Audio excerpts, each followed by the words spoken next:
Good evening, good evening, good evening, good evening, good evening, and welcome to the very first session of the first official production of Second Star Studios as the crew of the 11th Ornament transitions to Pathfinder. Exactly. We are joined tonight by a majority of the crew. Still waiting on AJ to join in with us, but we have Mason, Jerry, Will, and Jonathan with us. Yeah, in no particular order. How are you? Via Skype. That's how. Yeah, exactly. In what way? So, welcome to the very first. This is session 0.01. This is the first time that the players are learning anything about the world. That's not true. I have revealed small features to various players, but for the most part, just Mason and Jerry more than likely. and Chavis and Yeah, just everyone but me that's here. and AJ. Even though like I've been like trying to talk about it. It's like, oh yeah, that's cool.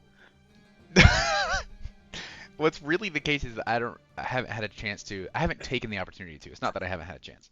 It's You my also fault. haven't gotten I haven't sit taken drunk. the opportunity to like call and chat with you in a long time, and that's when that would have happened. So You also haven't gotten so drunk. It that's helps the a lot. key. That's the key for sure. Is the key. Optimus Although- Hall. Yeah. So welcome to the world of Mythanos. Mythanos is the word for the continent and also planet, as these series of land masses that you see on the map behind us here are the only land masses on the planet. It's a relatively small planet. There is not another continent around the ocean from here. So Mythanos is kind of the entirety of it. It's the main continent. Yes, sorry. Well, it's the planet as well. We call the world Mythanos. The main continent doesn't have its own name. Everything is so relatively close that the other land masses are called by their nation name, not like a geographic delineation. So tonight is going to be very open forum. I'm going to give you guys some. Okay, great. AJ's just chatting here. I'm going to give you guys some information about the world, the geopolitical setting as far as I have come up with it. But largely what I'm going to do is after I reveal that is I'm going to field questions from you guys, and most of that's going to be kind of me improvising and building world on the spot. So we're going to do a lot of collaborative world building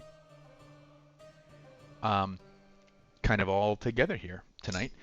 But we will jump into the world first. Let me say to everyone who watches this later, this will be Pathfinder 2nd Edition. I didn't even really introduce the crew. We are transitioning from Dungeons and Dragons to Pathfinder 2nd Edition. It will be in an entirely homebrew world, as I've kind of just mentioned. So we'll be starting off. The players will all be beginning the game at a relatively young age and will already know one another. They're starting in a metropolis setting, which I'll get into a little bit more in just a minute.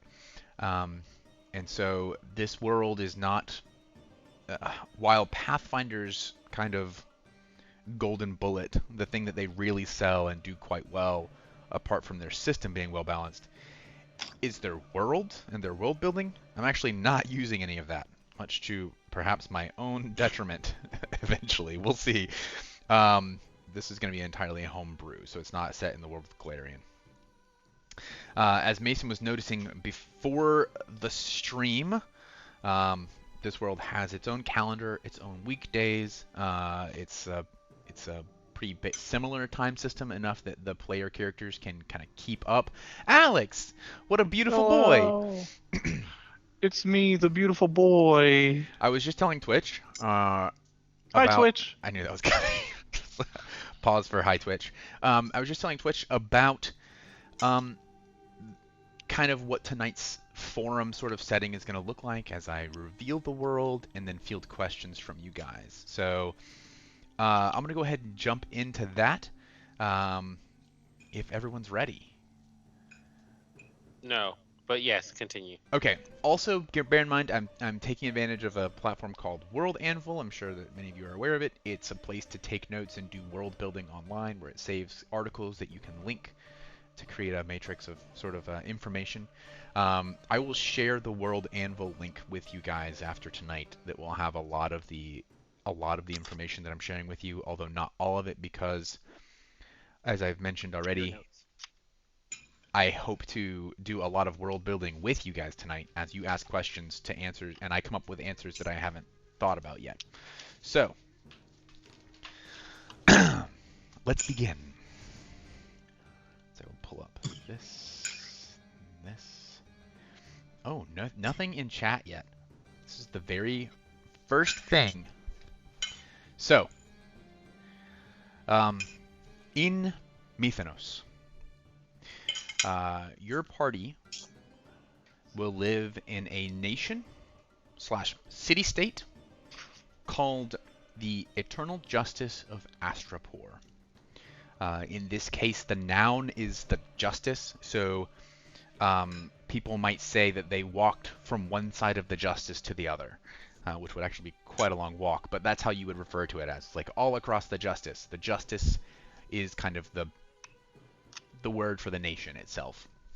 It is a large metropolis nation, relatively well civilized and advanced in technology, putting us just around nearly equivalent in technology to the early to mid 1700s.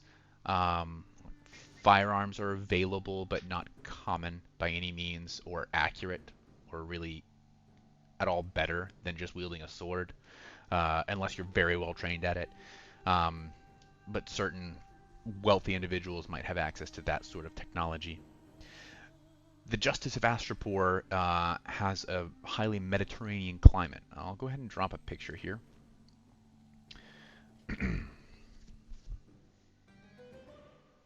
I think. Please hold while we experience technical difficulties. Yeah, for real. You're a technical difficulty. Images, save module settings. That's the same thing. To restart the world.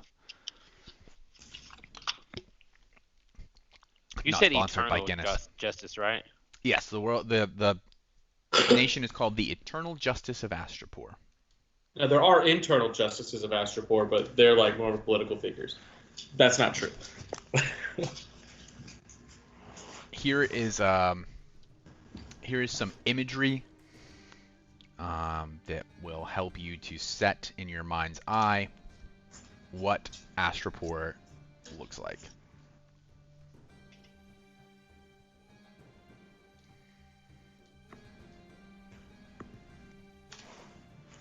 So full on like electricity. Or mage light, but yes, a lot of electricity. I mean, electricity is available in kind of more civilized areas.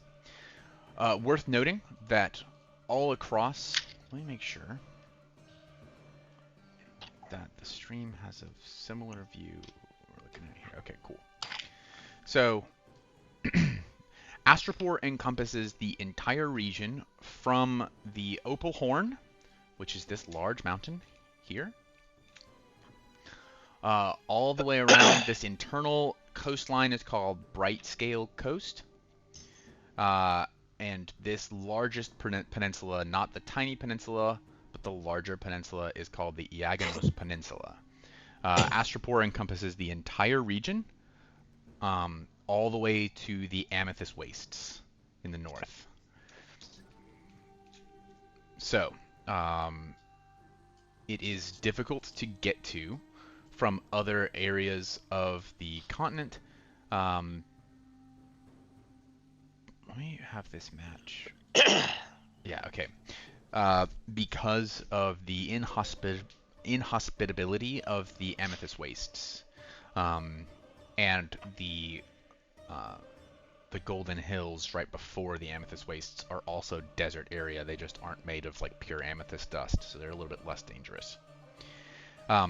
These nations and areas all outside of the Justice of Astropor will not play as large a part initially in the campaign, and therefore I do not have as much information available to you on them. But they will be. It's not just like unknown worlds. You have information about them available in books and libraries and things. But technically, Astropor commands all of the space from the Amethyst Wastes, including the Spiral Archipelago out to the sulfur pools and volcanic regions here at the end of the tail of the archipelago. It's a very large area. There is some rural area in Astropor, closer to the wastes and down on the smaller peninsula. But everything basically from this delta basin in the north all the way down to the Opal Horn is quite populated and covered with these sort of stone stucco buildings that are very characteristic to Astropoly architecture. The player characters do live in the capital and main metropolis of the area, called the Astropolis.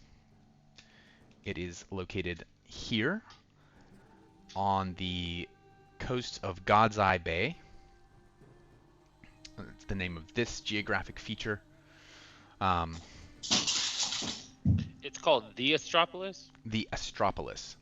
That refers to the large metropolitan area that is encompassed by a imposing marble wall that fully encompasses the capital districts of Astropor.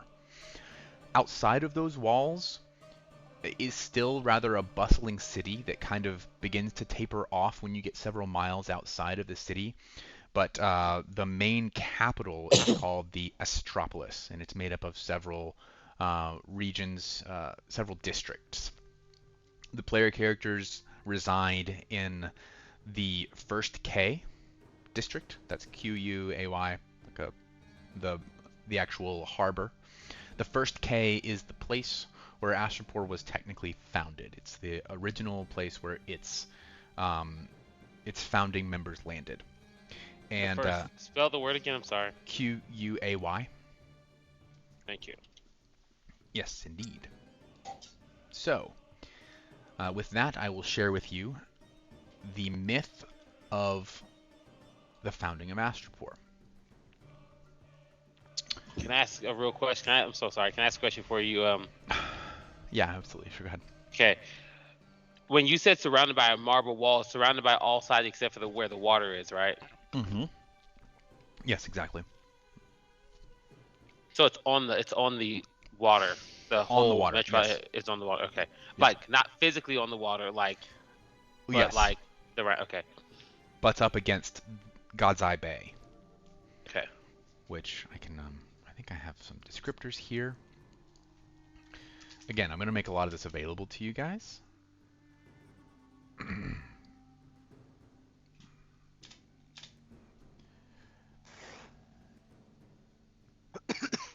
Because it's all in World Anvil. Much of it is in World Anvil. I also plan on using World Anvil just for while we're here talking about this. I meant to have it set up for the last campaign too, but I didn't. Surrounded by towering cliffs and the gleaming white stone walls of the Astropolis that taper down to the water's edge, the crystal clear water of the lagoon is a stunning shade of turquoise and is so clear that the sandy bottom is visible even from the surface. The shallow waters of the lagoon are home to an abundance of colorful coral and tropical fish. At the center of the lagoon is a deep sinkhole which plunges down into the abyssal depths below. The sides of the sinkhole are jagged and uneven, and the water surrounding it is a deep shade of blue that contrasts with the bright turquoise of the shallow waters. The sinkhole is so deep that it is impossible to see the bottom, and the darkness of the abyss seems to suck in all light around it. When seen from above, the lagoon and the sinkhole create the impression of a massive gleaming eye set amidst the verdant green of the surrounding cliffs and vegetation. The beauty of the cove and its unique geography are truly breathtaking, and it's no wonder that it's considered one of the most beautiful spots on the peninsula.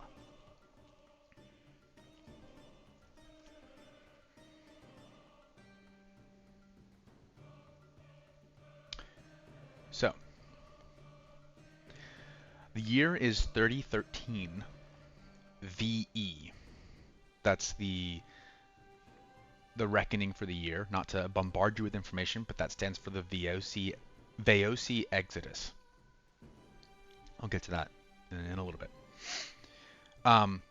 Approximately 2,000 years ago, in the year 1919, a group of powerful wizards fled Niovaeo, the new VOC Empire, which is across the Amethyst Wastes.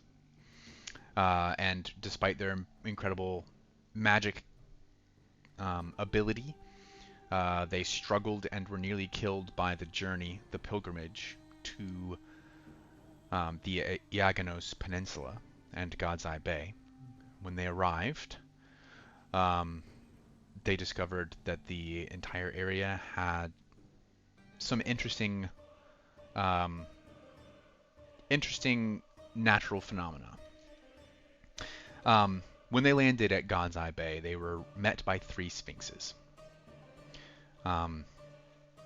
They begged the sphinxes for sanctuary from a war-torn world of magical anarchy which they were fleeing in the east.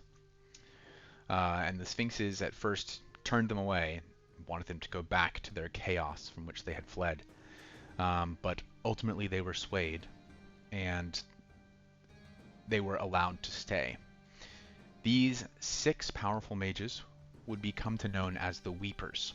This myth goes by the same name, the myth of the Weepers.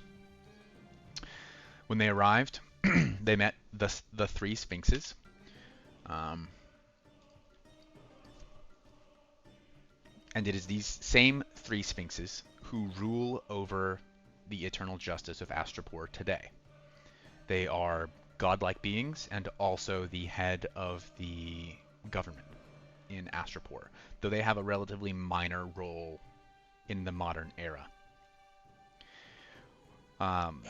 When the Weepers arrived at God's Eye Bay, the sphinxes demanded that they comply with the laws of the land which they magically impose.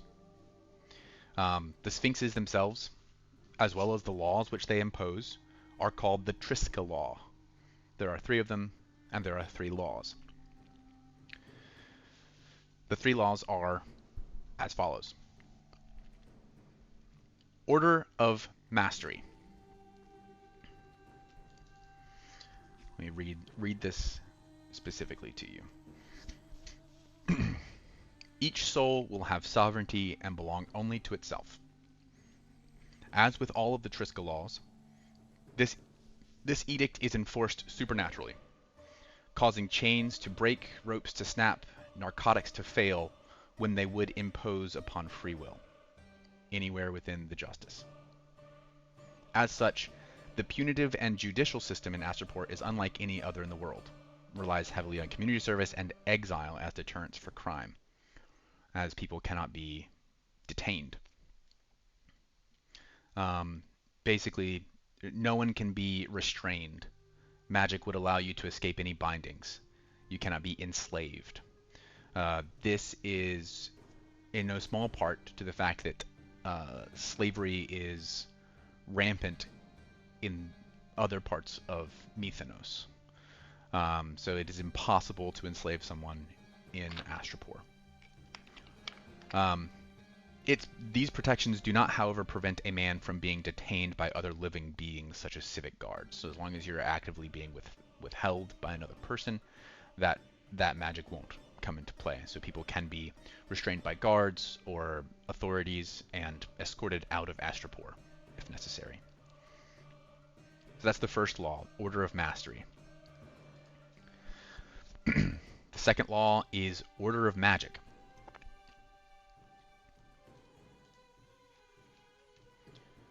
I may be giving to you these to you in a strange order, but I apologize. Mortals will bear witness to the miracles of magic, but may not manipulate it or hold it for themselves. Perhaps the biggest reason that the new Veo Empire has never sought to conquer Astropor, those who step into the realms governed by the Triskelaw cannot wield magic. This is not to say that magic does not function here. Indeed, the city-state is filled with evidence of the Sphinx's power and of artifacts imported from across the seas. As such, citizens of Astropor often rely on engineering, medical, and alchemical sciences, although any citizen may pray for healing at the shrines of the Sphinxes and be cured of all but the most fatal wounds. So there are not wizards, there are not scholars of magic generally in Astropor. Mortals are not permitted to cast spells. You can go to a church and pray for healing and have broken bones or illnesses mended by the grace of the Triskelaw, the Sphinxes, but generally you won't find casters, although magical artifacts are available for import, and there are many evidences of these things. Again, this is due to the fact that the Naya Veo, the new Veo Empire to the east, is a magocracy. In the modern era, it's much more organized and it is a powerful force in the world. But at the time that the Weepers left that area and came to Astropor, it was a realm of chaos and destruction. A magical civil war. The third and final law is the Order of Measure.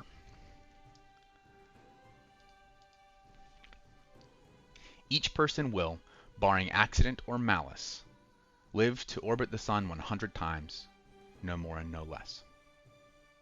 In Astropor, there is no debilitating or deadly disease. Every person lives to be 100 years old.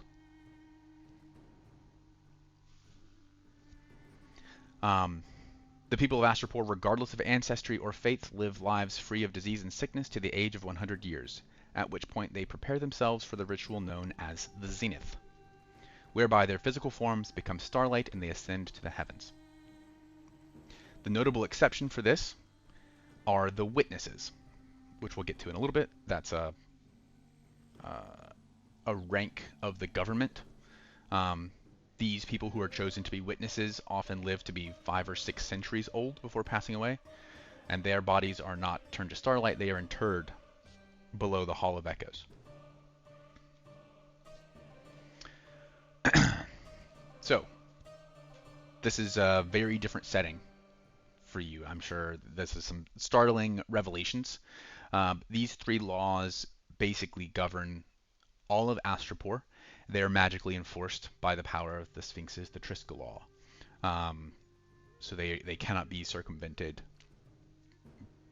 generally speaking, without leaving Astropor.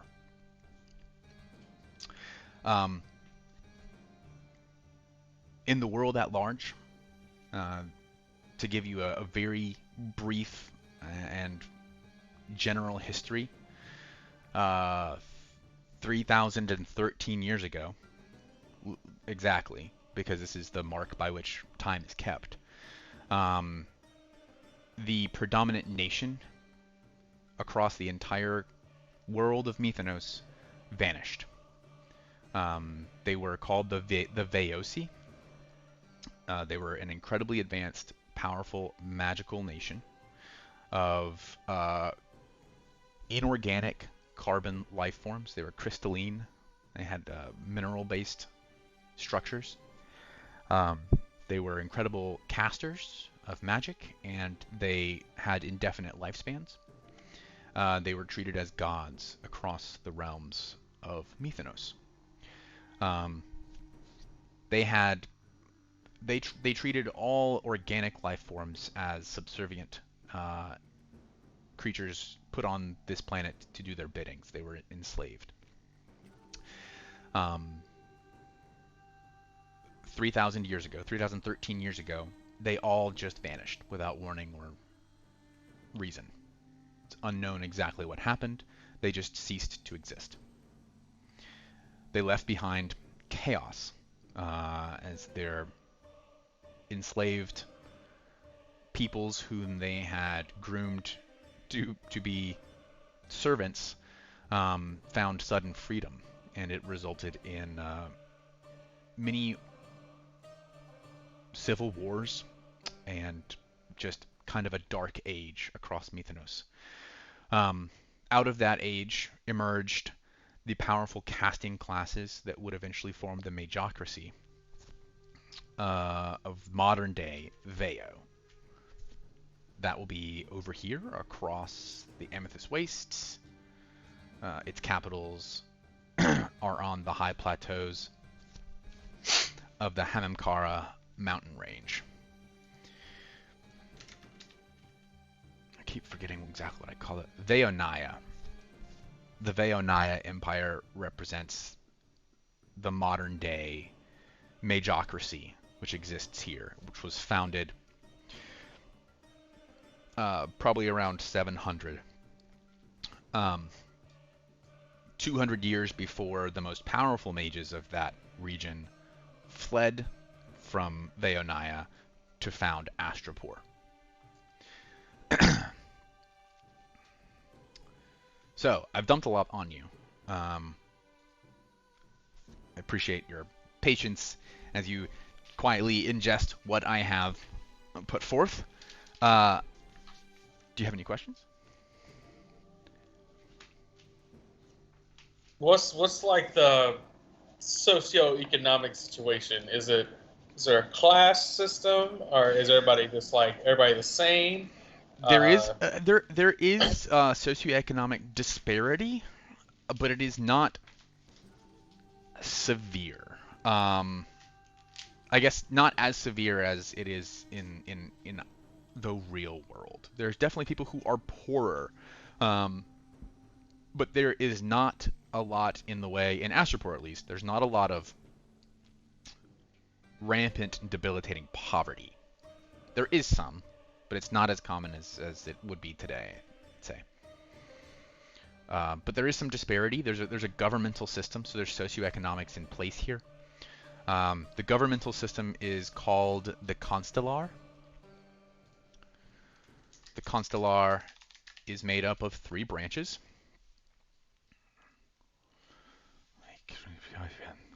It's the parliamentary body of Astropor, made up of 27 advocates.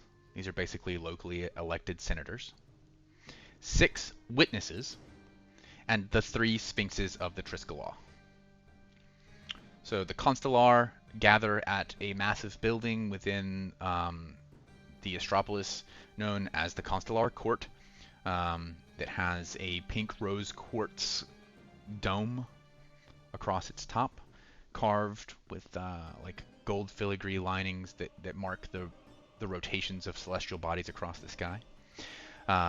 And they meet regularly 6 times a year and exceptionally as needed to discuss the business of the people. So basically all across Astropor there are 27 senators, 6 witnesses, and the 3 sphinxes.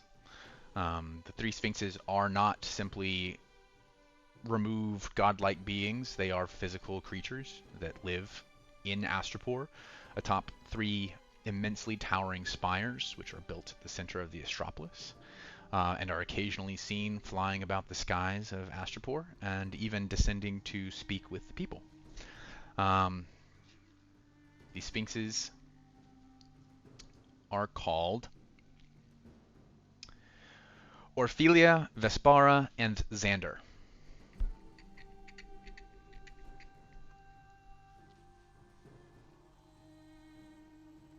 Good question. Who are the witnesses, and how were they chosen to be witnesses? Also a really great question. Witnesses. A witness is a chronicler of Astropor's history and is responsible for providing insight and wisdom born from the generations of the past. While officially their vote has no more weight than any other member of the Constellar, they hold a great deal of influence due to their reputation for impartiality. Notably, witnesses are not bound by the Triskelaw. They are outside of the Triskelaw. As such, they are expected to learn and master arcane arts, and often live to be 5 or 6 centuries old. Their bodies do not vanish upon their deaths, but are instead interred below the Hall of Echoes, which is a massive library and historic archives. A new potential witness is born in Astropor approximately once every 100 years. They are marked by hexagonal pupils. Only 6 witnesses serve on the Constellar at any given time, the oldest member retiring when the youngest member reaches their 100th birthday and takes up the role. So, occasionally, by happenstance, someone is born as they have the genetic potential to be a witness. If they choose to follow that path, on their 100th birthday, when most of their cohort, everyone they were born with, their generation, would experience their zenith and pass on to the next world, they take up the robes of a witness and serve in that capacity until they are the oldest serving witness, and when a new youngest serving witness comes in, they retire. Their lifespan is not set. They often live to be 5 or 6 centuries old, regardless of race, ancestry. And when they die, they don't experience the zenith.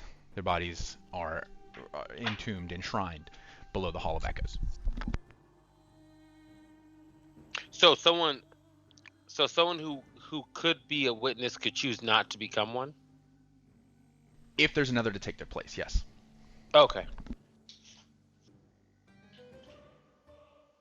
And if they choose not to to take up the role, they still live as long as the others.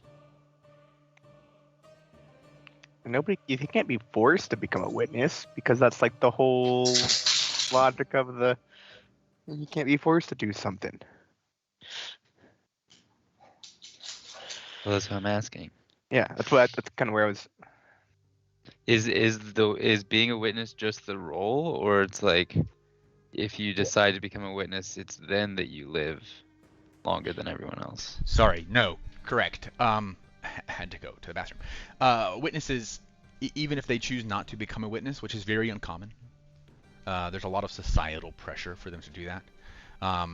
Largely because everyone else sees their duty, sees it as their duty, since they're going to live that long anyway. But it's genetic. They will live that long, and they are outside of the Triskelaws. They can use magic and can be bound by ropes and chains, regardless of whether or not they choose to take up the role.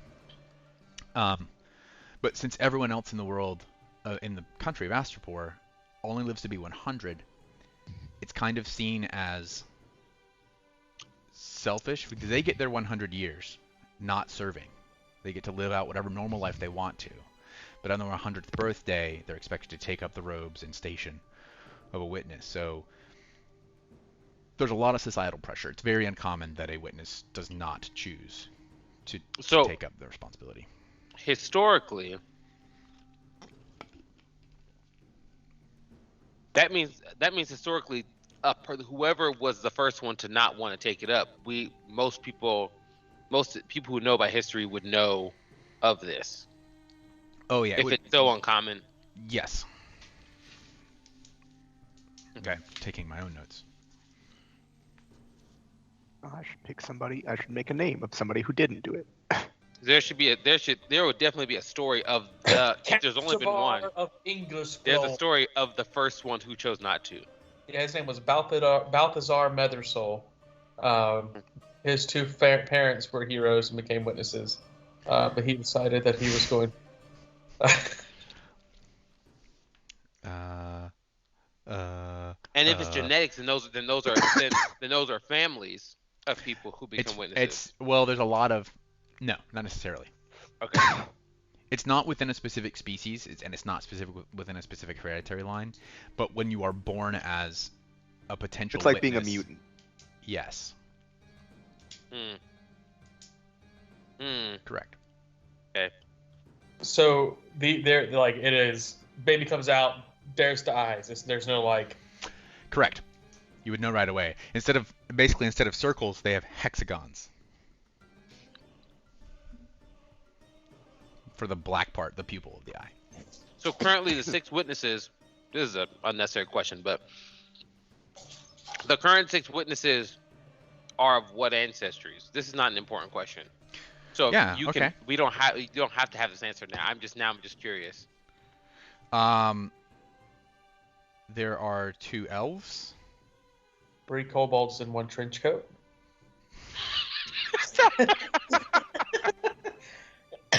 Three humans. And a dwarf.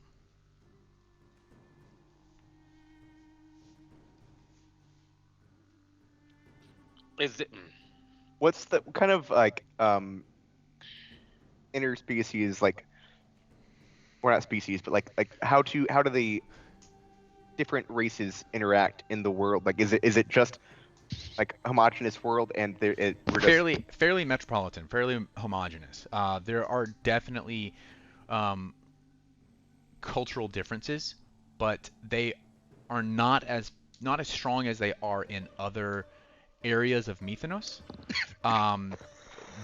Largely because humans live a really long time compared to humans outside of Astropor, and elves live a very short time compared to elves outside of Astropor. So that kind of equalizes the world in some ways, because everyone's got basically the same amount of time to live their lives. It's not incredibly uncommon. Well, I should say there are some elves who choose to leave Astropor before their 100th birthday. But largely that is frowned upon, and they're not generally heard from. It's kind of an outcast sort of situation. Theoretically, as an elf, if you left before your 100th birthday, you could continue your life, your normal lifespan. But What would there happen if is you kind came of back? you would die. Cannot subvert the Triska law. Does that mean that if someone that is over 100 comes in, they die? That it wasn't born there? There is some strong magic that makes them nauseous and ill, and want to vomit before they approach the hard barrier of the Astropolis. As a deterrent, as a warning. But yes, anyone who is beyond 100 years in age could not enter Astropor. So there's like an embassy outside, like we're like, okay, this is where we meet There with we the go. elves that are we not go. from That was the here. question.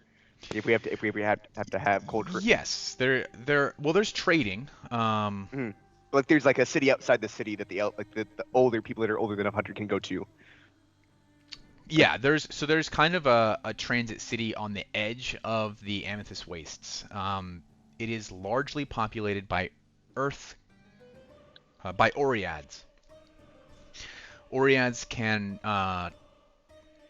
transverse the Amethyst Wastes with no ill effects. Other humanoids that are not Oreads suffer when traveling across the Amethyst Wastes because the amethyst dust is so heavy and it settles in your lungs. It's just very detrimental.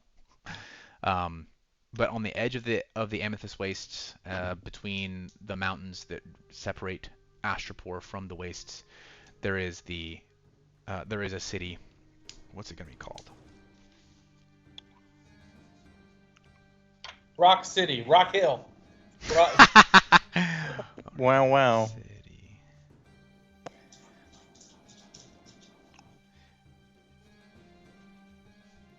And it is outside of the justice. It is not bound by the Triska law.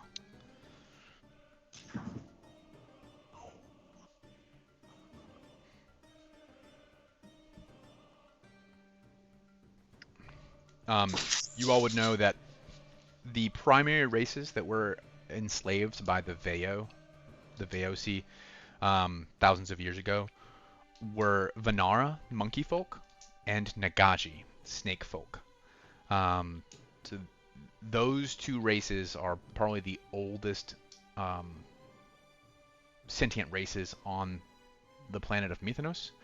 Neither of those was available options for you as player characters because they're incredibly uncommon in Astropor, and are generally seen by Astropoly citizens as less trustworthy because of their sort of association with Veonia. Also worth noting that when the Weepers first arrived in Astropor, they were not the only sentient beings. There were scattered tribes of Tengu, the Raven folk. They were the original settlers of the Iagonos Peninsula and all of Astropor.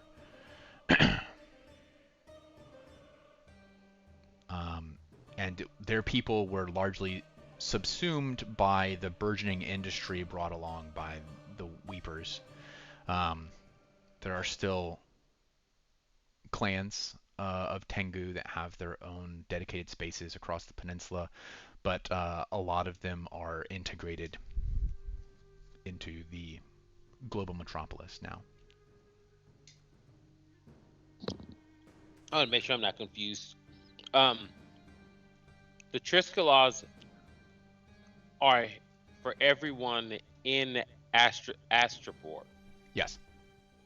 So everyone in the peninsula is held.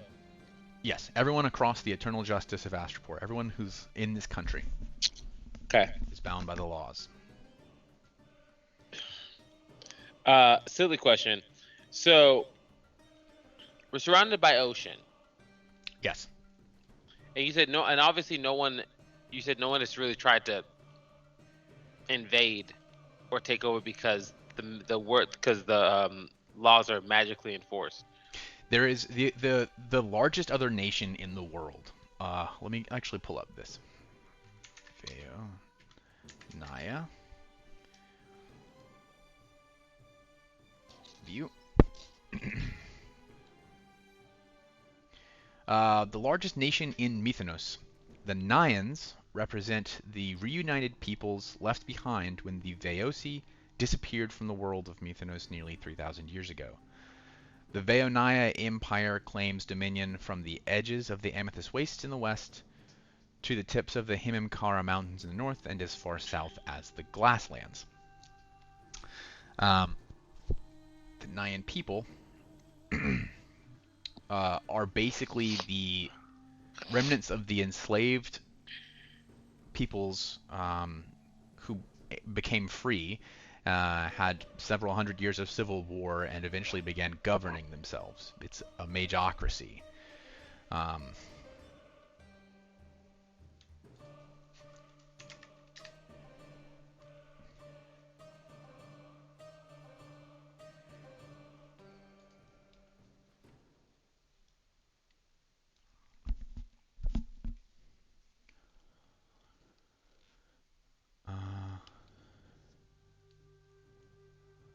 Okay, here's where I have this. So the Vaosi, describing them a little bit more in detail.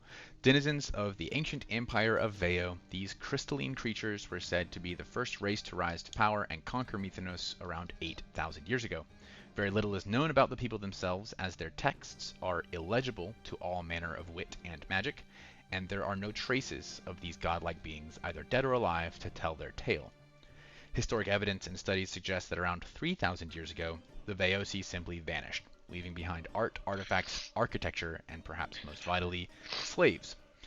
The magocracy that dominates the lands of modern Vao today was established by the enslaved peoples left behind in their wake, who, after a brief period of civil war, began to organize, educate, and eventually govern themselves. In the modern age, Vaonia, or New Vao, despite being 2,500 years old, is the predominant military and arcane force in the known world.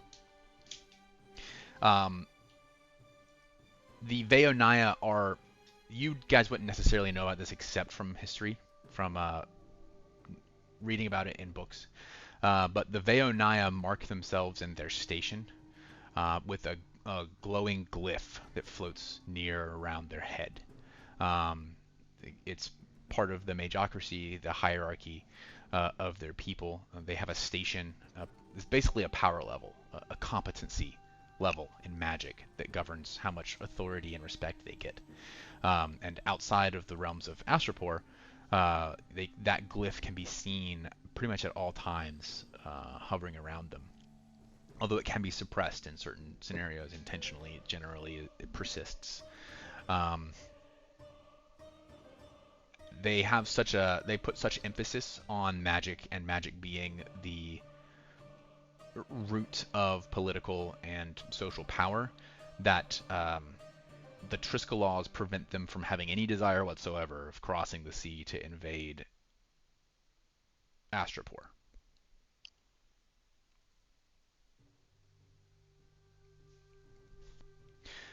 But they command the area here from the edges of the Amethyst Wastes up through northern Himimkara and down to the Glasslands.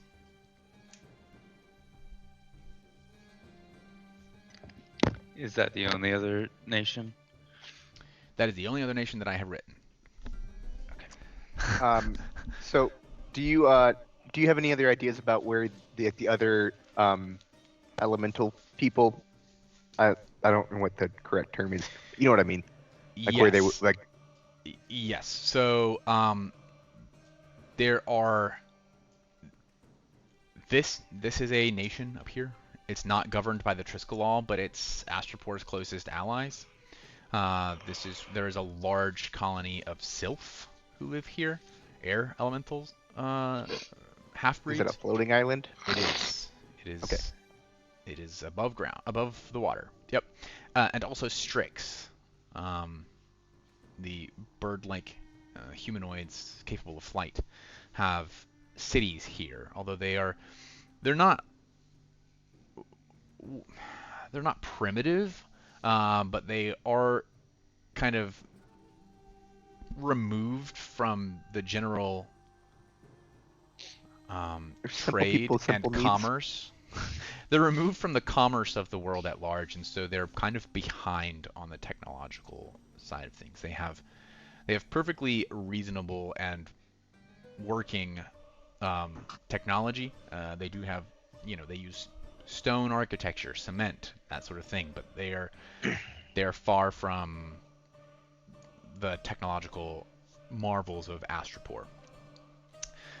It's also worth noting that many of the technological marvels of Astropor surpass those of the other areas of the known world, because other areas of the known world would just learn to do the same thing with magic, and Astropolis citizens have to find or engineer some other solution. So they have a little bit more incentive to innovate. Okay, so can I not be a druid? Not at level 0.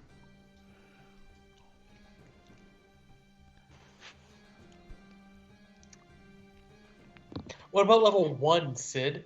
I don't know that really answers my There's question. He's The setting prologue up rules will- to violate them as soon as we get to level 1. Like that, he would have given us requirement that we were gonna if there was no casting. Yes, when you arrive at level 1, you will be aware of the various scenarios. Prepare yourselves to be, much like somebody already mentioned, prepare yourselves to be like mutants, capable of things that others in your society are not, and perhaps you try and hide that. But that will all come in later. I assure you, I will not limit your character options from the Pathfinder Handbook when you get to level 1. Okay.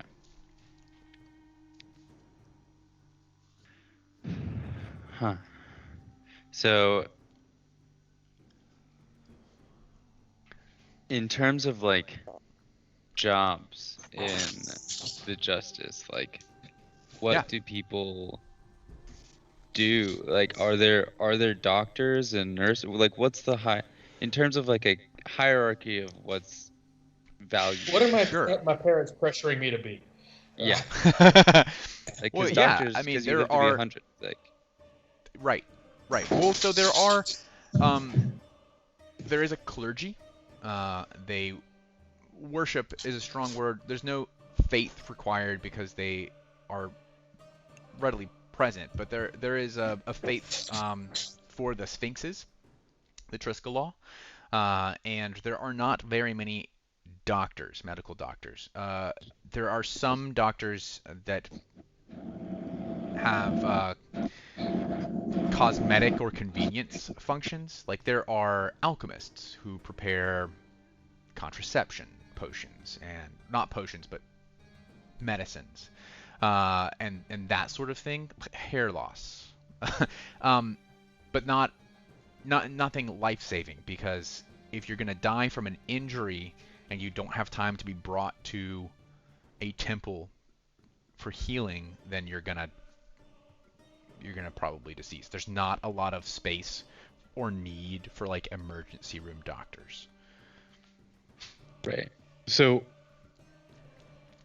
I guess follow up to that would be Yeah. like, if I broke my bone, but it's like my ankle, so I'm not like gonna die or anything. I'm not a big risk. You can go to a temple of the Triskelaw And- and request healing, and it will be healed. Not immediately, but much faster than natural healing. Gotcha. So they do some type of channeling, Yes. sphinxy good stuff, and put it in your ankle, and you're good. Yes. Usually in a couple Hit of it with days. hit it with a hammer until it feels better. Fair enough. Yes, So- usually within a couple days. From a social standpoint, if people large and by are going to live to be 100 and they don't really have to, there's less of a worry about dying early from illness or anything. Right. What level of vanity do the people have in this city state? I guess it depends on the person. There is still a socioeconomic, ladder. And there are regions that are wealthier than others, obviously, because it's still a capitalist society. There are still goods to be mined and farmed and traded, crafted across Astropor, and there are still those with political power. So that answer is not so easy. I would say that overall, it's not too dissimilar to what we would have in our world. Okay. Because, think So- about it. In our world, there is an expectation that most people are going to live to be 77 and a half, and that doesn't. Even though we all have that expectation, again, we're all fortunate enough to live in a country where we have access to healthcare and that whatnot. We have a great disparity in the amount of vanity that each person has. Mhm. It comes down to how much money we have, generally, I would say. So there are people. So mining, farming. What is the primary export of, if there is one, of Astropor? So there are a number. One of the most common exports are bright scales. So there are massive opalescent koi fish that live only in the Spiral Sea that spans between the two peninsulas of Astropor, the Justice. And these scales can be found littering the beaches, but they can also be pulled off of the corpses of the fish if you hunt them and whale them, basically. Harpoon them and whale them.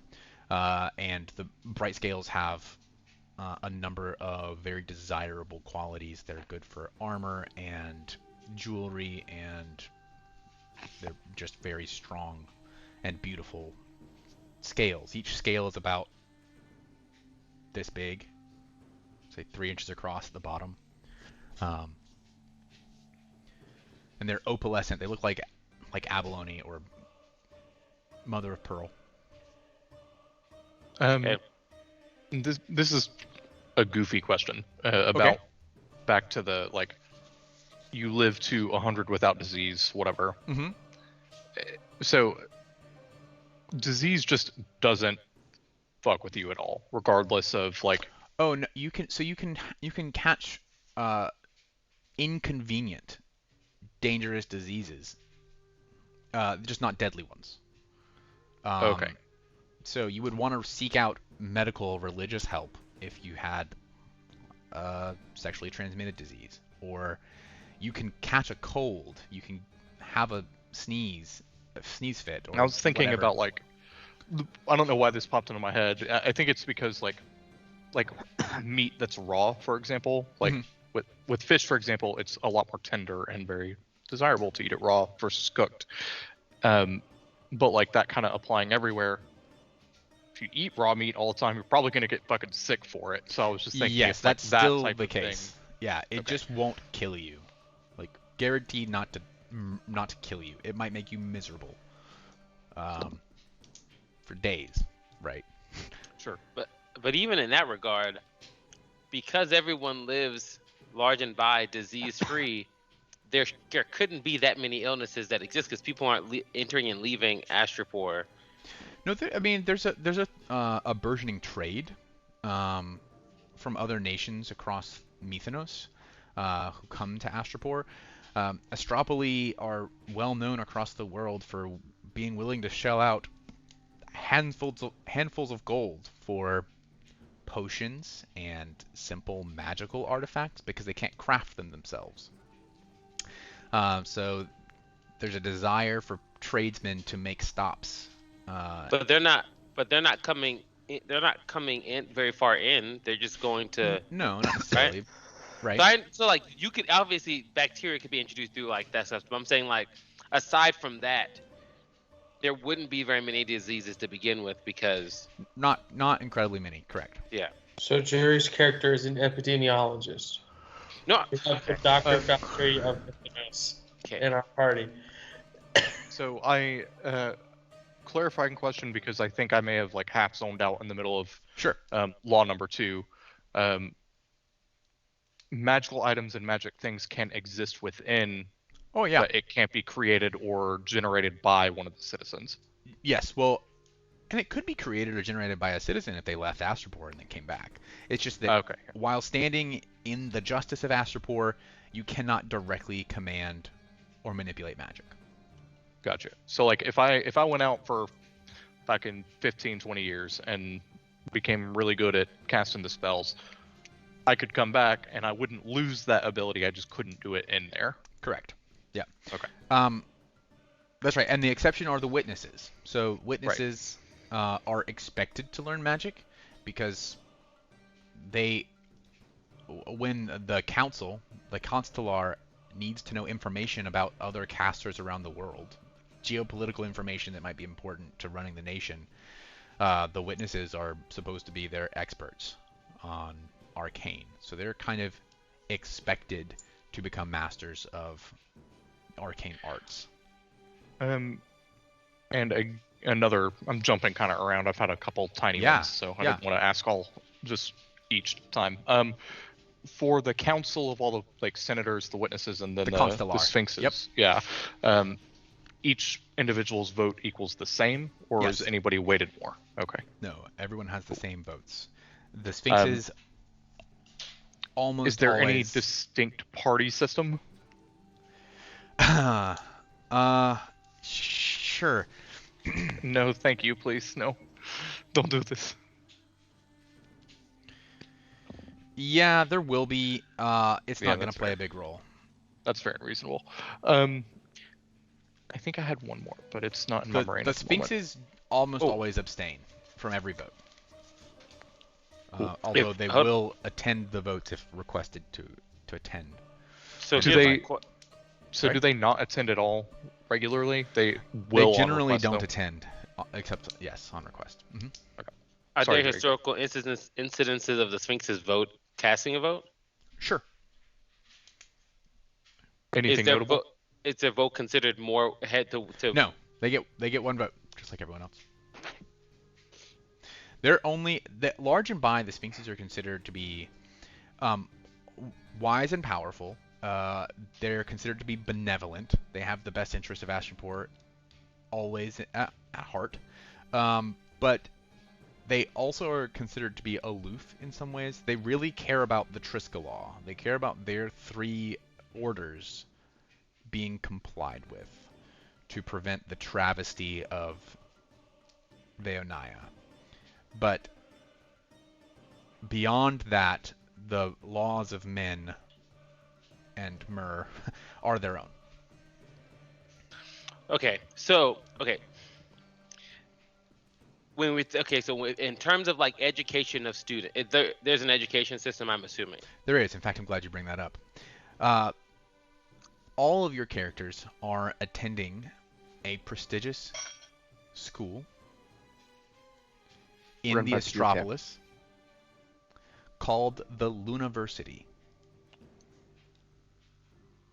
So we're all in the upper tax brackets, what you're telling me. No. Not necessarily. Education is free. Education is free, but not everybody gets to come to the Luniversity. Remember, you guys are between like 9 and 16. This is not like higher education scenario, although such education is offered at the Luniversity. It's a large educational institution.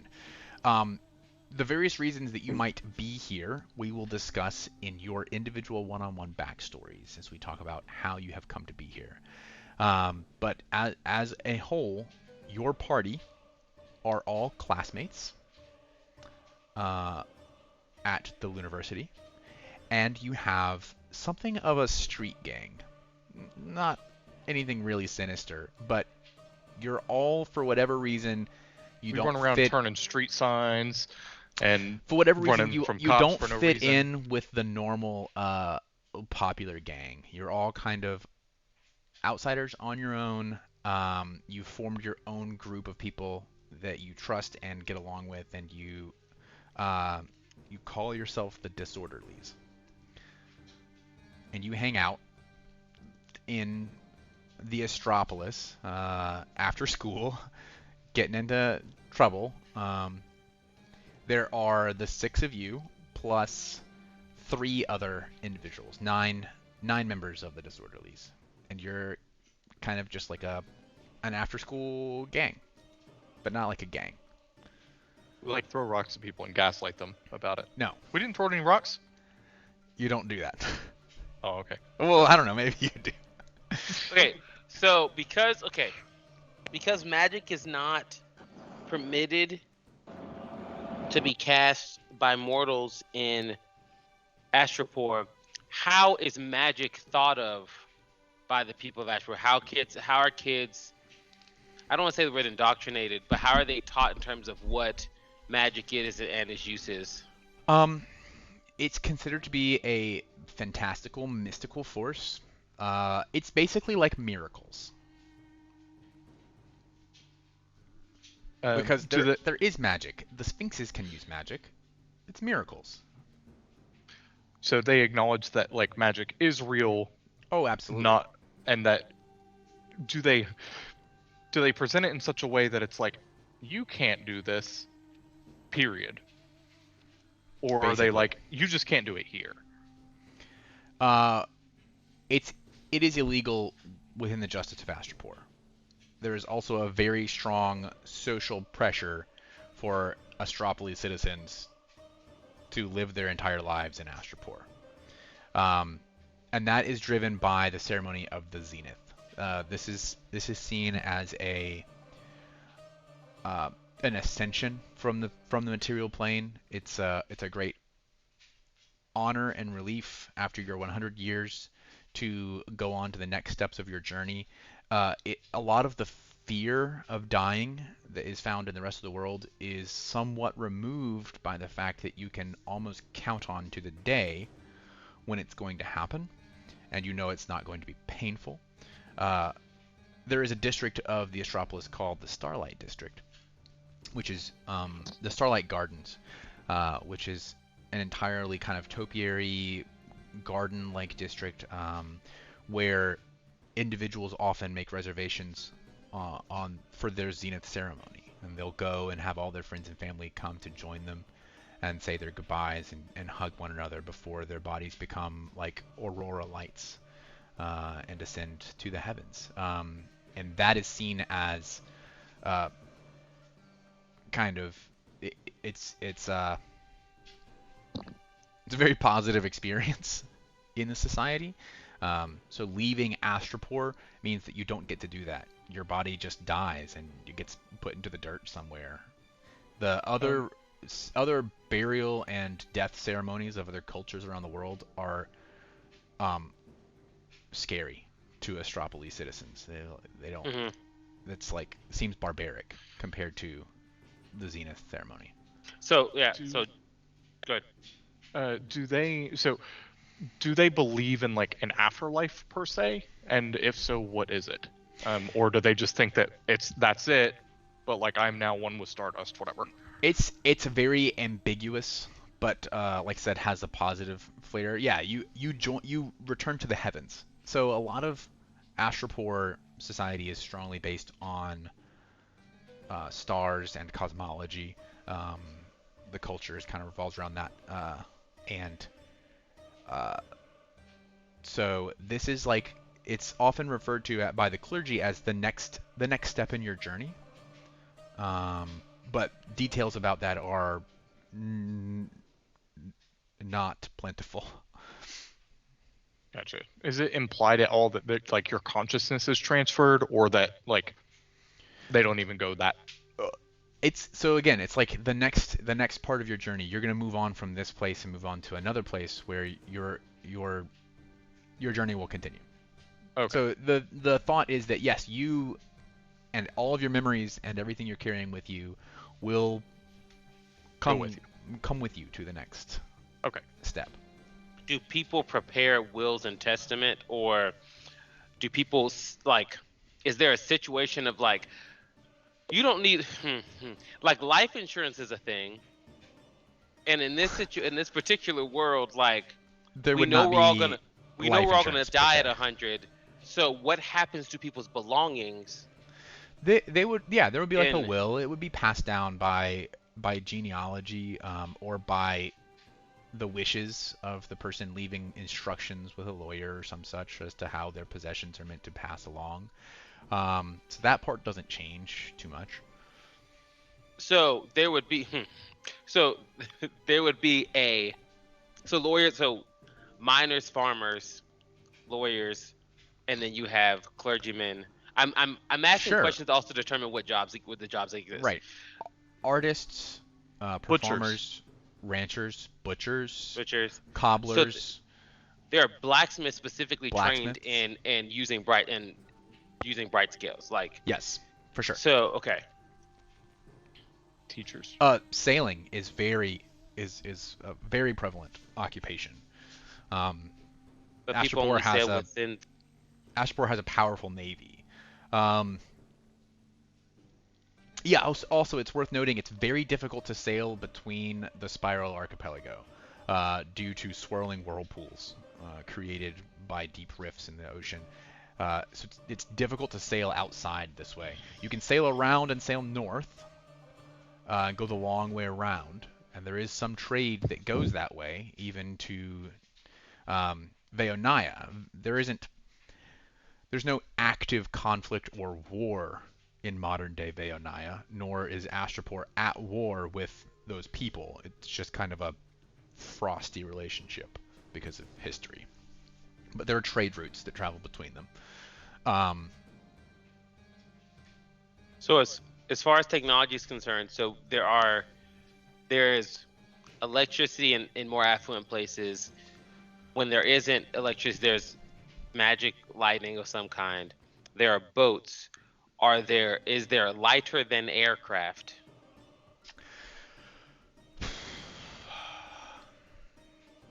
I will say that there are like dirigibles, Hmm. specifically used to trade with the Strix and Sylph nations of the as yet unnamed floating island continent. So kind of Avatar, that like that. Zeppelins. We're in that Legend kind of Korra. Legend of Korra. esque, yeah. just before just before Korra, like not the cars Yeah. yet. Yeah, probably not vehicles. Yeah, But we've, Zeppelins like progressed hot a air whole lot balloons. since you said 1700. Yeah. Hot air balloons. Yeah. Not like a zeppelin with an engine and a propeller to actually steer, but like Mhm. can generally use combustible gases to Mhm. elevate a platform up to as yet unnamed floating island. As yet unnamed. AY U. As Yeti. Right. No, I'll come up with something. I do have like a 9-hour flight in a couple days, so. Okay, so there is a market for people who want to use hot air balloons. Sure. What is how is information communicated? Is there a newspaper? Is there a town crier? Yeah, I'd say Are the there- printing press. Printing press? If we're Yeah. at hot air balloons, we're at printing press. Yeah, for sure. There's a printing press. There are news outlets. Sure. There are. You said We're at the point 1700s. early 1700s. I would say there's probably like books, novels, Baroque period plays. music. Yeah, there's definitely a market for authors. We're at a point where there's enough wealth and culture to enjoy recreation. Like for sure, there's a lot of that. The arts. It's very self-contained culture then, though, because people aren't leaving. Oh well, there are traveling like plays, but generally it would be like a producer brings the script and puts it on in Astropor and then leaves. There may be it may be that the Constellar is often sending out notices to other areas of the world, inviting them to come perform Madame Butterfly or what have you in Astropor. Interesting choice of opera, but okay.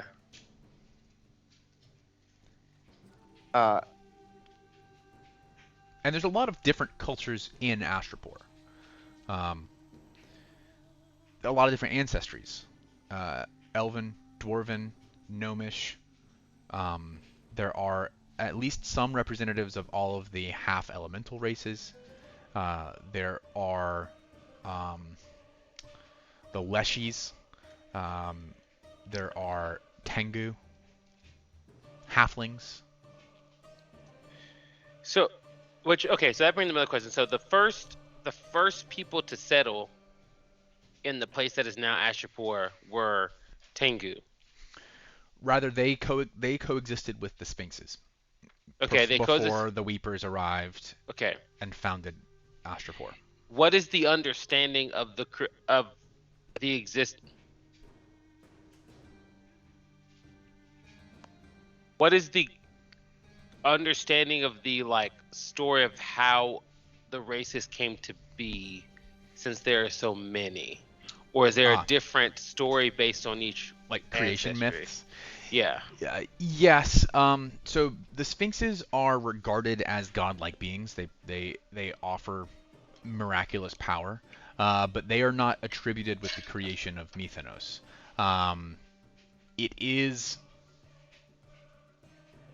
It was suspected for a long time that the Veo created all the races to serve them, or that there were just a handful of races in the beginning, and the Veo used their mighty magical power to basically CRISPR, to gene splice and create other organic races that would better serve them as servants. Mm-hmm. And in doing so, accidentally created many of the other races that exist. The first races were Nagaji and Vanara.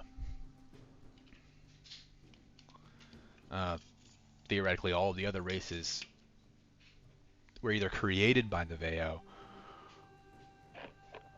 or were already here and the Veo modified them.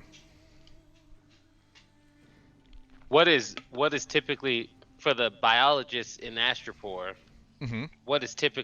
what school of thought is taught to if I take biology 101, what information might I be given?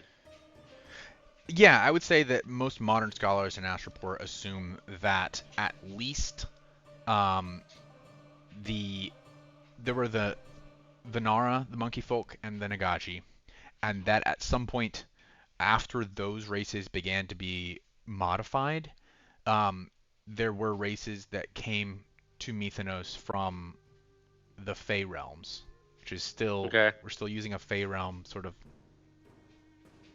multi-realm sort of situation, and those would be generally gnomes and elves, and that they too were then further modified Okay. by the Veo.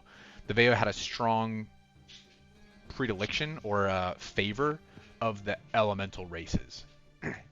They're the ones who basically took a regular human or elf and infused them with elemental energy to create the Undine and the Ifrit, the Sylph and Sylph, the Ifrit and the Oriad. and the Suli as well.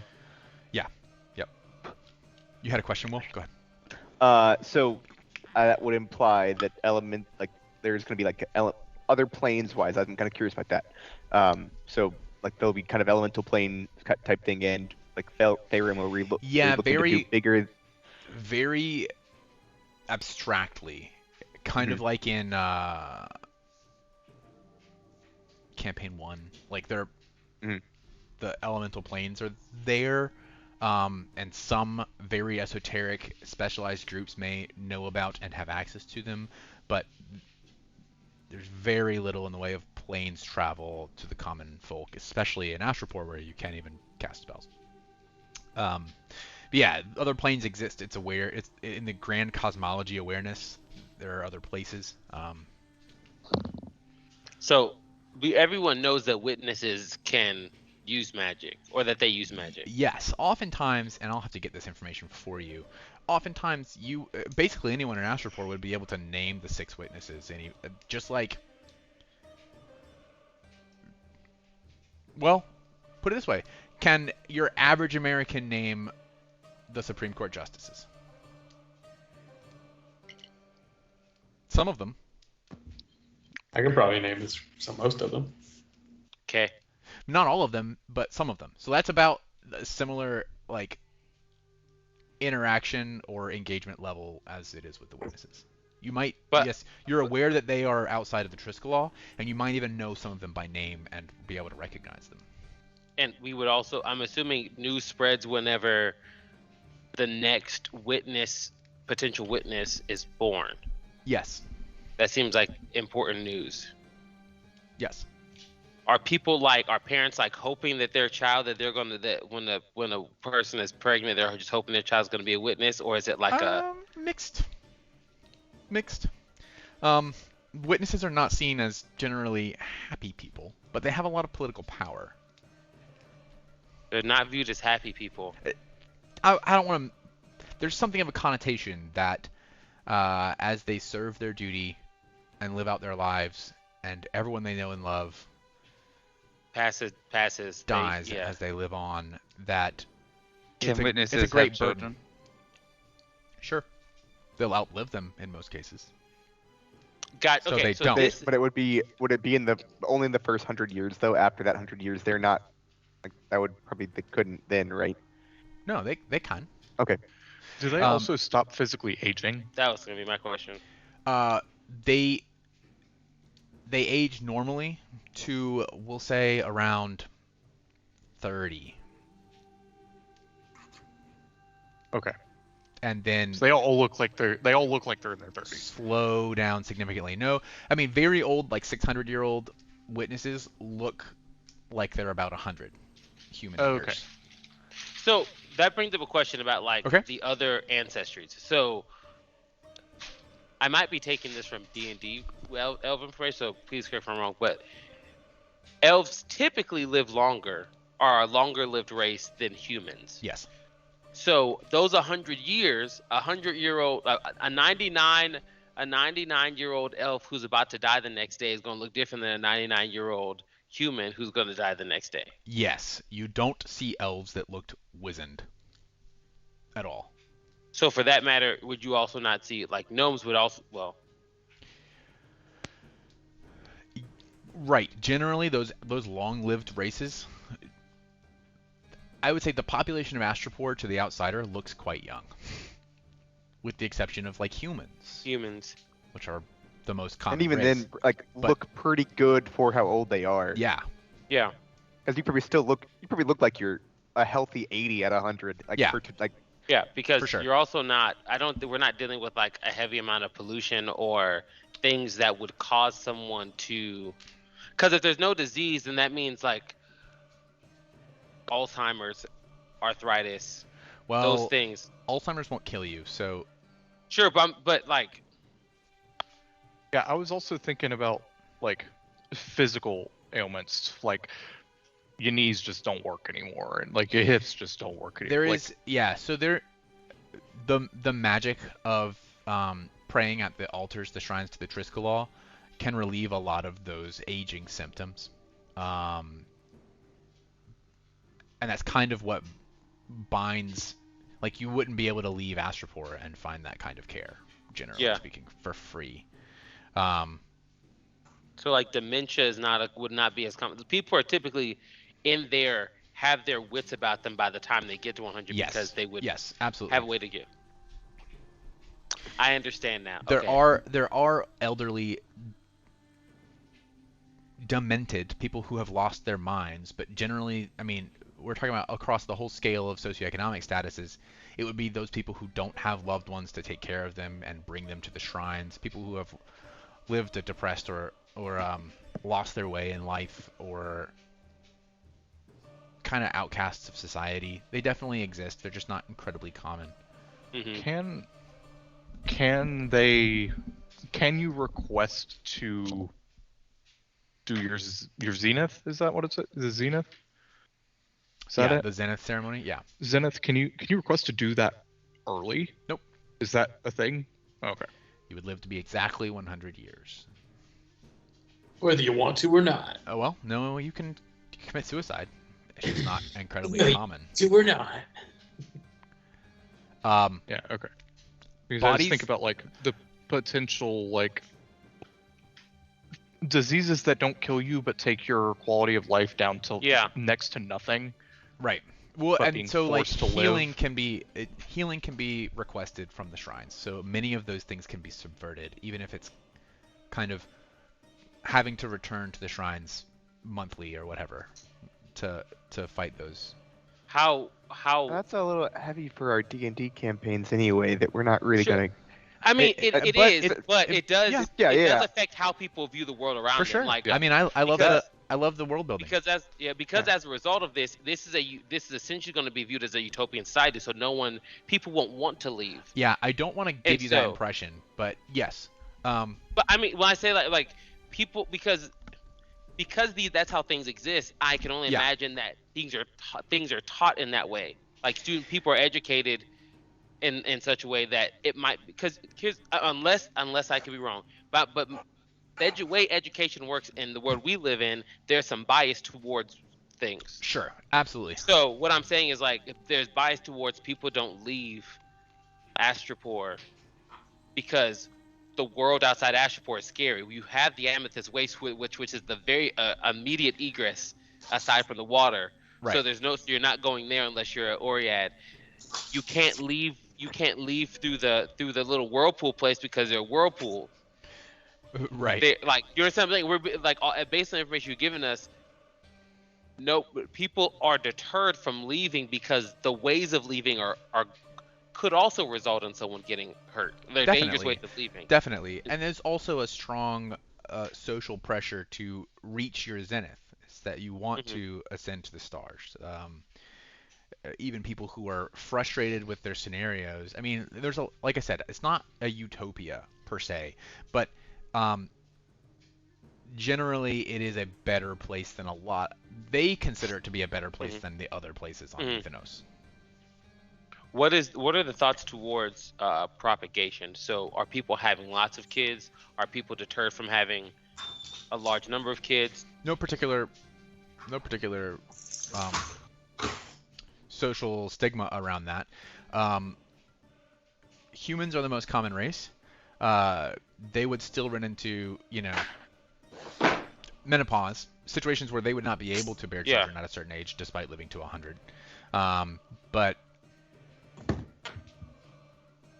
I mean, there's no particular stigma around it. Is it Astropor is a well-populated place. so? There's Densely not a populated. population issue because there's no. I say it because there's no, based on the map, there's nowhere to expand once you. True, but there's lots. It's not a population issue really. There is still lots of space that's not densely populated across the peninsula, especially if Okay. you get kind of east of this delta. Uh-huh. This peninsula is not as heavily. There's a lot of fishing villages, Mhm. and not a lot of metropolis. Oh hi, what is? I can't see that. What is that? Find me off card. 2030. Oh, eh. You're muted. You are. It's a joint province workshop badge, but it's Williams. It's not mine. So So there's not there. A lot of people want to be in the big cities. That's where the culture is. It's where Uh-huh. the kind of accessibility and convenience are. But there's space to expand. Okay. Mason, I've seen you cut me a couple of skeptical expressions. Did you have other questions? You don't have to have questions. No. Okay. I mean, it's just a lot. It's a lot of information. It is. It is. And I'm gonna make. Very interesting rules. So we understand that like the Sphinxes created these rules. How? Like, what was the power required to? They're celestial divine beings. Okay, so they are gods. Basically, yes. But they aren't credited with the creation of the world. Who is credited with the creation of the world? Well, it's kind of believed that the world was here, and that when the Veo arrived 8,000 years ago, whenever that was, they used their powerful magic to fashion the world in a way that they wanted it to be. Who knows what the world was before they got here, but the world as it And is were today the is largely Veo their there fault. before the Sphinxes? Good question. I feel like you're saying the gas station. The Sphinx. Oh. And they're making life easier. Sphinx. I heard it that time, but every other time I would I've heard like a love- P. some shitty gas station fried chicken right now. I cannot get that for you. So okay, additional questions for Mm-hmm. social purposes are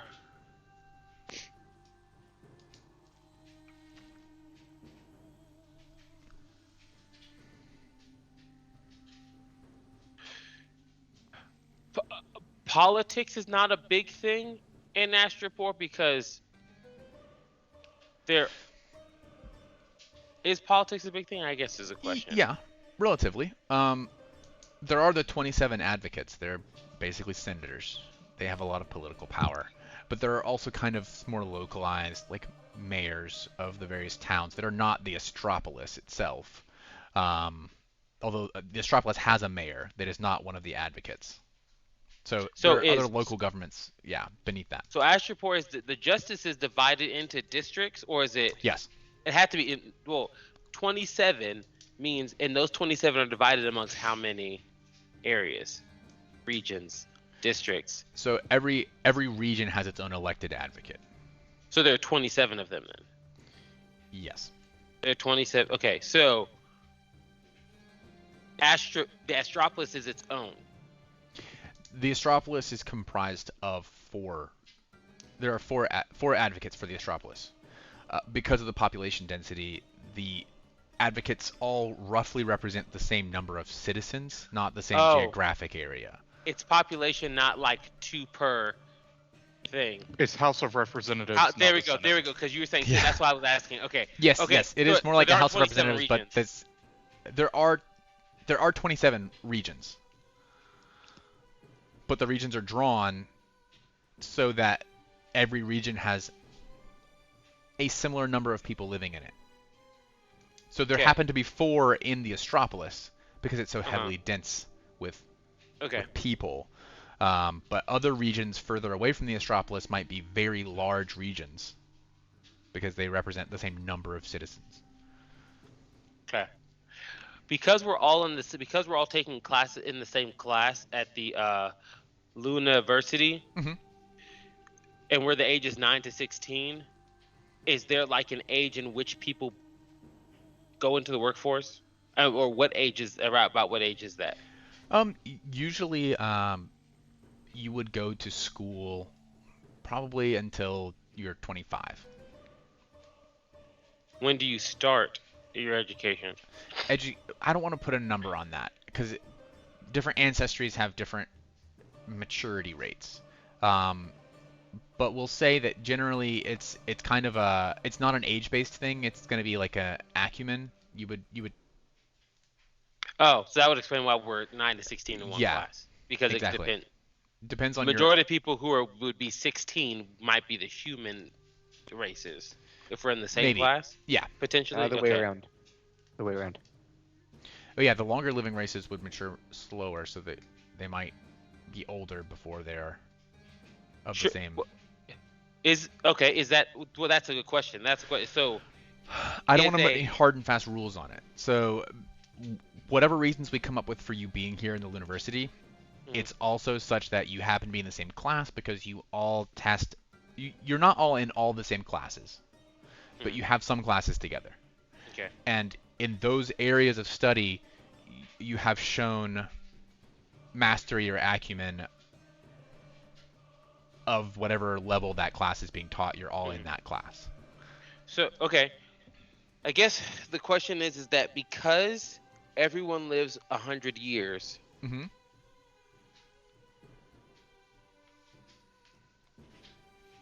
then see, I've never really, I've always just assumed that elves, although they like in D&D they reach maturity at the age of 100, right?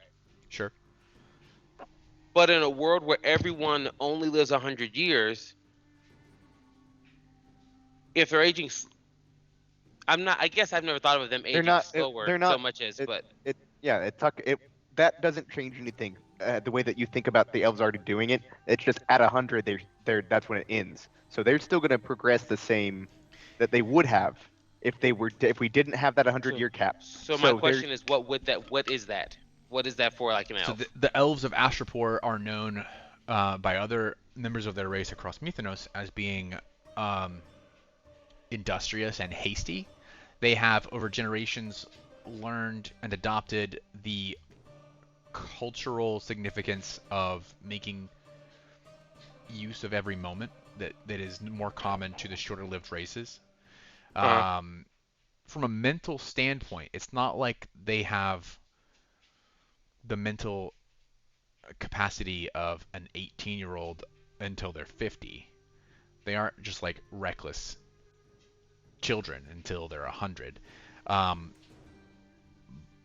But there is a little bit of that. Like just their social emotional maturity tends to stretch further than other races. So they would seem more mature as people at a later age. Probably in their 30s. You know what? I don't know, because I feel like I wasn't really a mature human being until I was 30 at least. Well, yeah, I understand what you're saying. I guess if, like, when we were talking about like a 9-year-old human and a 9-year-old elf. Mm-hmm. I would say those two would be very similar in emotional maturity. Okay. Okay. All right. There it is then.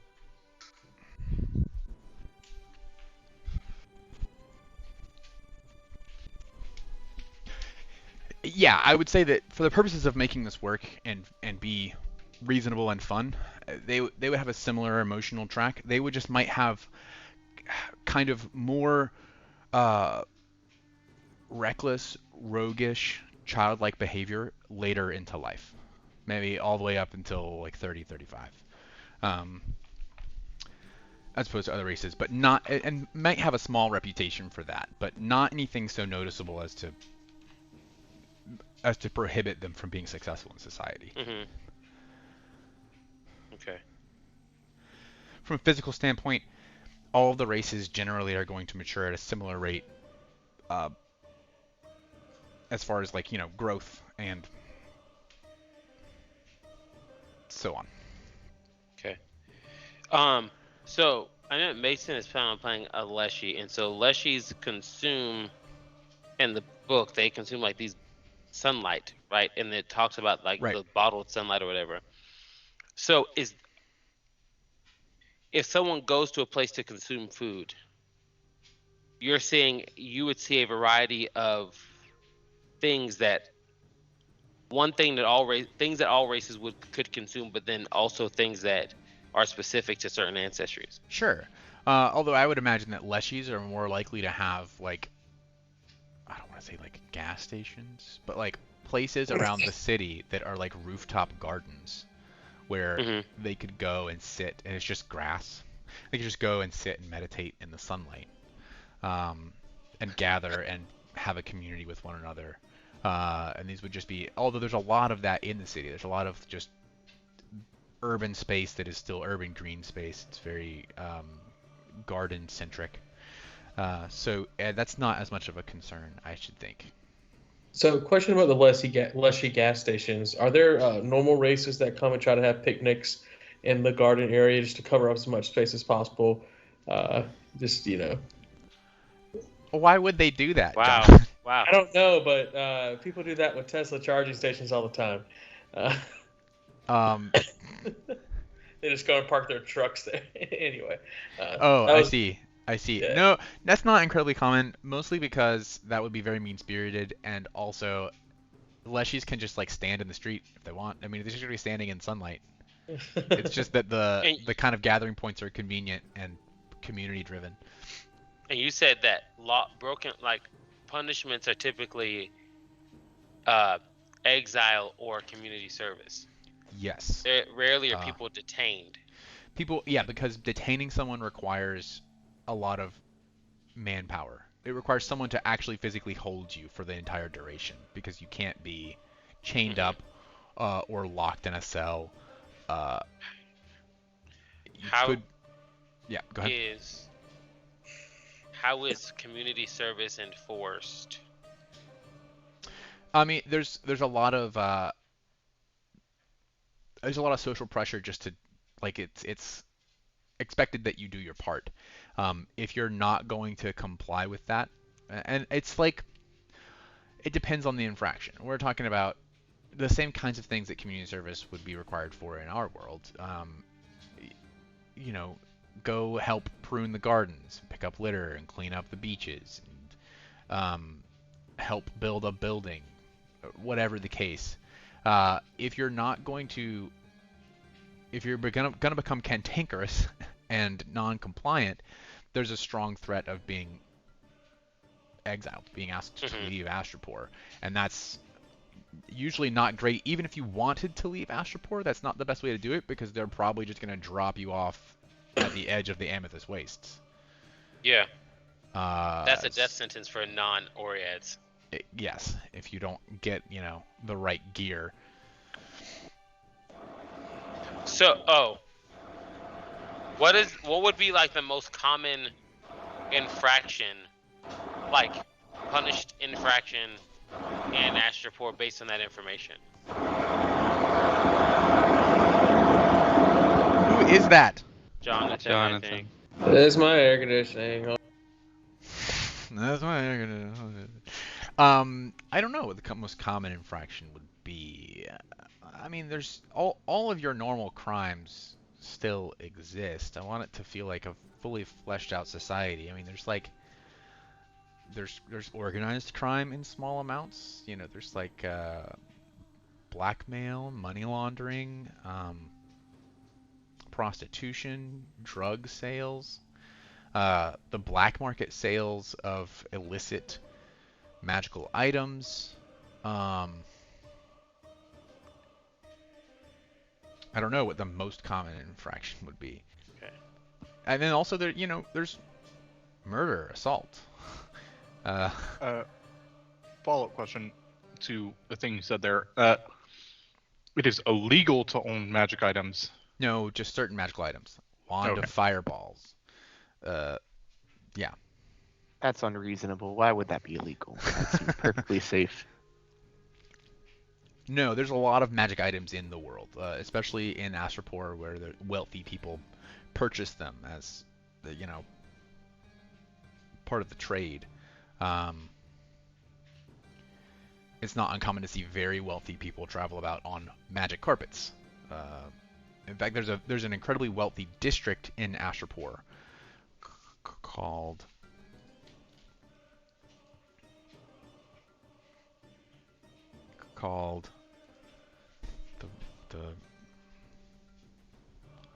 The Wealth District.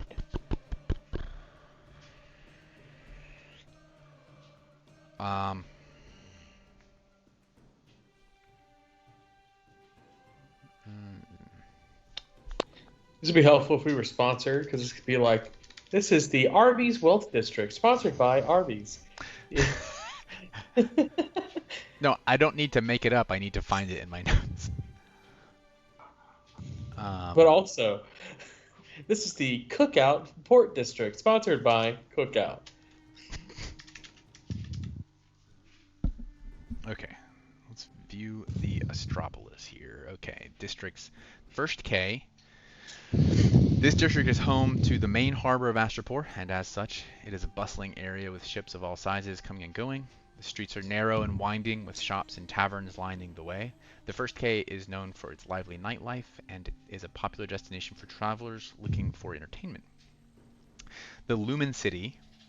This district is the political and religious center of Astropor. The Radiant Court, where the Sphinxes hold court, is located here, as well as many temples and shrines. The district is filled with ornate buildings and grand architecture, reflecting the wealth and power of those who reside here. The Ridgeline District. This district is built up along the slopes of the mountains overlooking the city. It is home to many of the city's wealthiest residents, who enjoy stunning views of the surrounding landscape. It is also home to many parks and gardens, which are popular destinations for locals and visitors. The Silk Quarter is a bustling marketplace filled with vendors selling a variety of exotic goods from all over the world. The air is perfumed with the scent of spices and flowers, and colorful stalls are adorned with vibrant silks and tapestries. It's a hub of commerce and trade, attracting merchants and travelers from all corners of the world. And then the Starlit Gardens. A peaceful oasis within the bustling city filled with lush greenery and fragrant blooms. It's a place of tranquility and beauty. At night, the gardens are lit up by dazzling arrays of lanterns, fairy lights, and the various zenith ceremonies which take place, which create a magical atmosphere. Locals often come here to relax, meditate, or enjoy a picnic with family and friends. So the Ridgeline District is the kind of mountain sloping district. It's also where the imposing structure of the university resides.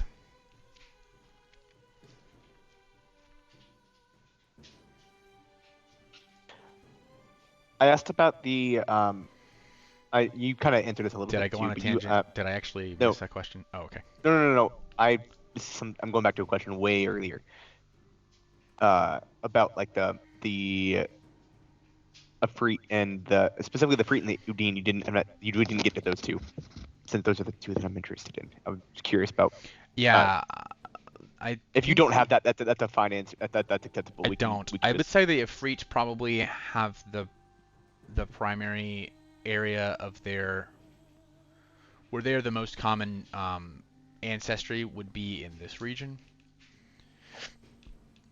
and the Undine would be over here. Okay.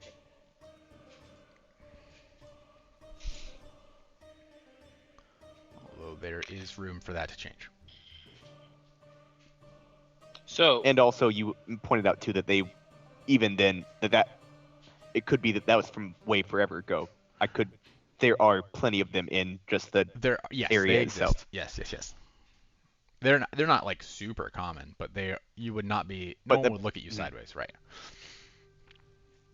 I also just for like I don't know if we'll talk about this. I don't know if I'm gonna know about it. Like if it's like a secret thing that is I don't even know if it's like a secret thing to him that is irrelevant realistically. Kind of. I think I've mentioned that a little bit, like as an idea.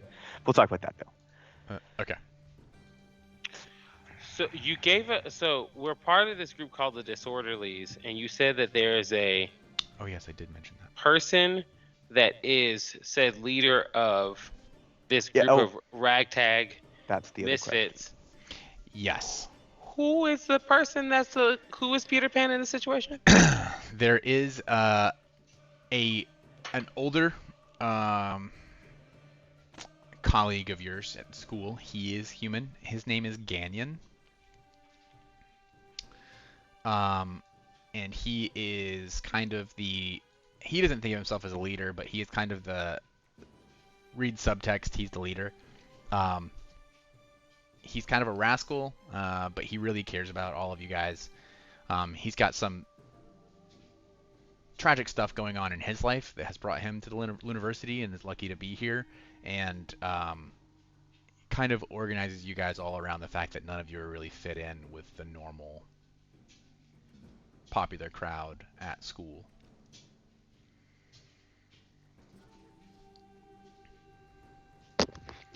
Does that help? And what is Ganyan? He's a human. He's a human. Just human.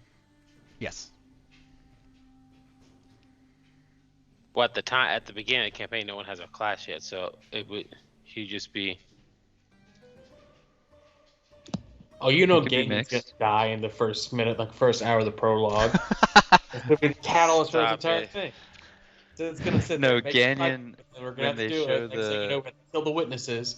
When they show yeah, the they- trailer and you see the one friend look back as his eyes become like completely black and he gets like a cruel smile across his face, he's gonna be like the one of us that gets like corrupted and changed.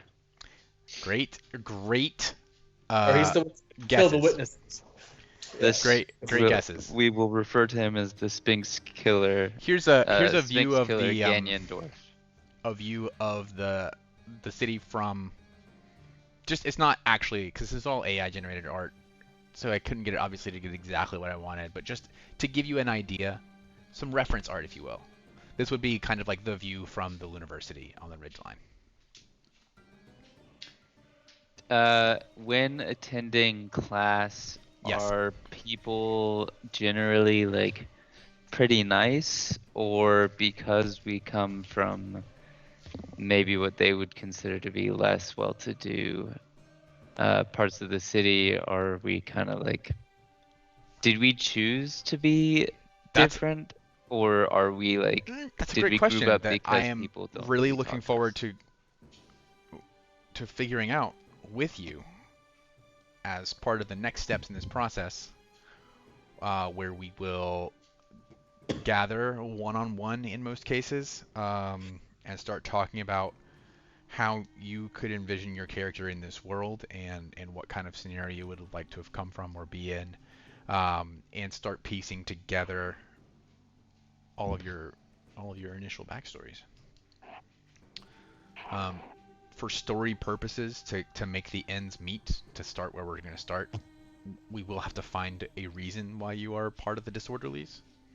That could be maybe you're an uncommon race, or there could be a stigma around your family. Maybe you actually don't, like, you would fit in. You are popular, but you think that all the popular kids are lame. You want to hang out with these guys. It could be a lot of reasons. Maybe the Disorderlies are the popular group. Why can't we be the Incraft? Maybe the Disorderlies are the popular group.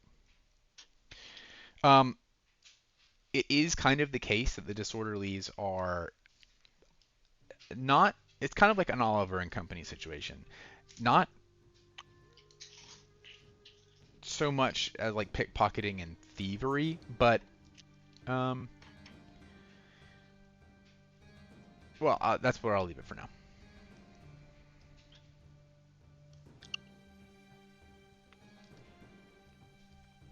Great questions, guys. Loving all this dialogue. So like, what does the staff look like for the school?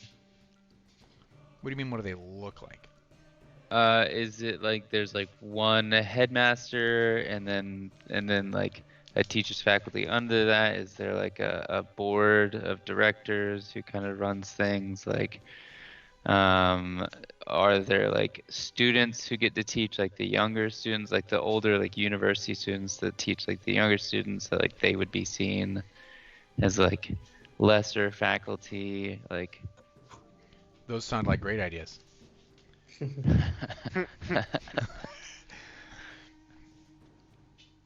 yeah. Apprentice structure. I'll elaborate on that later. I may ask you to design the school structure. Okay. Sure, I'd be happy to. It's like Jerry's dream to be able to. Oh, my air conditioning. I'll be back. Y'all just have fun. We'll collaboratively pull it together. Look at, I've got a lot. I've got a lot of work done on this campaign, but I think my bandwidth was mostly focused on trying to align the plot. And I've put together quite a bit as far as world building, but I want a lot of that to be organic between us as well. So that was my vamp cop-out answer for not having the answers to those questions.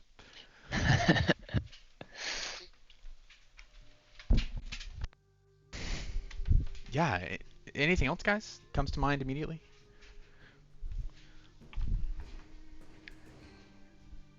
Nope. Not right now. All right.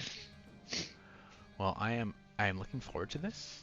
Like I said, the next steps are going to be we're going to get together in a one-on-one capacity and start talking about your characters individually and where you would, what your story looks like so far and how that fits in this world. And I'm sure that will also generate a lot of awesome world building information. And then I'll set a date for us to have session 1. We will have 9 total players in the first session, at least. So there will be the 6 of you, assuming we can get the schedules to line up. If not, we can stagger things and make it work. But there will be the 6 of you, plus Laura and Linnea are going to be playing prologue characters, and then myself. Prologue characters. Wow. To answer a burning question, I'm sure many of you have. Laura's character is a potential witness. She was born with hexagonal pupils. None of the rest of you will have that particular genetic trait. And the name of this campaign is, I think only Jerry, I don't know who all was in the call actually. Injustice. The name of this campaign is going to be Injustice. Kind of a play on the... Wait, are you telling me Superman's gonna kill the Joker? That was yeah. That was why I said we're gonna be fighting our old characters. I didn't catch that at all. I now understand. Now that I got the Injustice reference. No, I just meant because it's called The Justice, and you're in it. Definitely nothing nefarious going on. Why would there be conflict in the plot?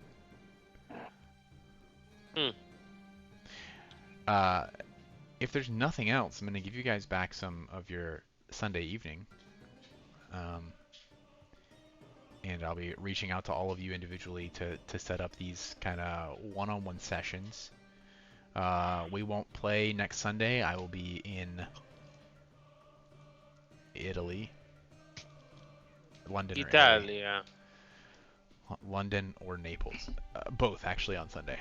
That's the day we fly. So, It's fine. but I'll be setting up times to meet with you guys, and I've spoken with some of you already about various minor things, but